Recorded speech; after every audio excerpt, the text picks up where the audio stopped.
দি আছে আৰু খুব সুন্দৰভাৱে দি আছে সেইকাৰণে ৩৫ বছৰীয়া অতিক্ৰম কৰিবলৈ সক্ষম হৈছে অচ্যুতদ্বীপ শইকীয়া ছাৰ আৰু অপূৰ্ব চন্দ্ৰ ডেকা ছাৰে যোৱা ৩৫টা বছৰ প্ৰাগজ্যোতিকাক নেতৃত্ব দিছে আৰু ই প্ৰকৃততে এটা বহুত ডাঙৰ কথা কিয় যি সময়ত জুনিয়ৰ কলেজ বোলা বস্তুটো ইমান নাছিলেই সেই সময়ত তেখেতসকলে এই কামটো কৰিবলৈ আৰম্ভ কৰিছিলে সেই নেতৃত্বৰ গুণ প্ৰাগজ্যোতিকাৰ মাজত আছে গতিকে তোমালোকে ভয় কৰিবলগীয়া একো নাই সেই নেতৃত্বৰ জোৰত তোমালোক আগবাঢ়ি যাব পাৰিবা দ্বিতীয় কথাটো হৈছে শিক্ষক শিক্ষয়িত্ৰী নাথাকিলে কেমেষ্ট্ৰি প্ৰেক্টিকেল কৰিবলৈ পোৱা নাযায় প্ৰাগজ্যোতিকাত আছে ফিজিক্সৰ লেবৰেটৰী আছে প্ৰাগজ্যোতিকাত সেই বস্তুবিলাক আছে গতিকে এই তিনিটা কথাক মই চবতকৈ বেছি গুৰুত্ব দিছোঁ এতিয়া ডিচিপ্লিন ক'ৰ পৰা আৰম্ভ হৈছে প্ৰাগজ্যোতিকাত মনত ৰাখিবা কিয়নো কাইলৈৰ পৰা সেই বস্তুখিনি আমি চাম ৰাতিপুৱা আহোঁতে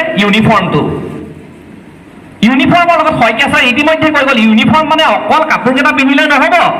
চুলিটো ডিচেণ্ট হ'ব লাগে ছোৱালীক ৰঙা ফিটা মাৰিবলৈ কোৱা হৈছে ৰবৰ মাৰিবলৈ কোৱা হৈছে তাৰ জেগাত বেক ক্লিপ মাৰি আহিলে আমি এলাও নকৰোঁ অভিভাৱকৰ সন্মুখত কৈছোঁ দেই আমাৰ আদৰৰ অতি সন্মানিত অভিভাৱকসকলক কৈছোঁ আপোনালোকৰ সেই কথাখিনি চকু ৰাখিব নহ'লে আমি ডিচিপ্লিন মেইনটেইন কৰিব নোৱাৰিম আৰু ৰাতিপুৱাই যদি ডিচিপ্লিন নহয় মৰ্ণিং এছেম্বলি যিখন হয় সেই মৰ্ণিং এছেম্বলিতে আমি সেই সকলো বস্তু চাওঁ তন্নতন্নকৈ ডিচিপ্লিন হ'ব লাগিব ৰাতিপুৱা এছেম্বলিলৈ আহোঁতে এছেম্বলিৰ পৰা যেতিয়া ৰুমে ৰুমে যাব সেই ৰুমে ৰুমে যাওঁতে লাইন পাতি যায় 2:10 ছুটি হ'ব আমাৰ নিৰ্দিষ্ট নিয়ম আছে এইপিনে এখন গেট আছে এইপিনে এখন গেট আছে সেইখন গেটেৰে সৰু ছাত্ৰ ছাত্ৰীসকল যাব 10লৈকে ছোৱালীখিনি যাব এইখন গেটেৰে হায়াৰ ছেকেণ্ডেৰী ছাত্ৰ ছাত্ৰীসকল যাব তাত খেলি মেলি মঞ্চত উপবিষ্ট প্ৰাগজ্যোতিকাৰ শ্ৰদ্ধাৰ সঞ্চালকদ্বয়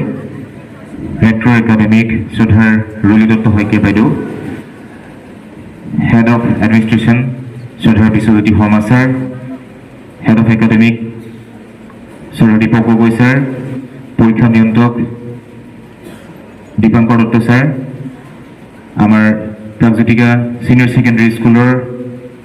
তত্ত্বাৱধায়ক মীনা শৰ্মা বাইদেউ আৰু আমাৰ সন্মুখত উপস্থিত থকা পৰম শ্ৰদ্ধাৰ অভিভাৱক অভিভাৱিকাসকল আৰু অতিকে মৰমৰ ছাত্ৰ ছাত্ৰীসকল অসমৰ শৈক্ষিক জগতত ৩৫টা বছৰ গৰকা প্ৰাগজ্যোতিকাই লগত আজি 400জন ছাত্ৰ ছাত্ৰীৰ কেৱল ইয়াত নামভৰ্তি হোৱা নাই কেৱল 400জন ছাত্ৰ ছাত্ৰীৰ নামভৰ্তি আমাৰ ইয়াত হোৱা নাই আমাৰ এই বৃহৎ প্ৰাগজ্যোতিকা পৰিয়ালৰ লগত 400জন পিতৃ 400গৰাকী মাতৃৰ এটা সপোনৰ সংযোগ আমাৰ লগত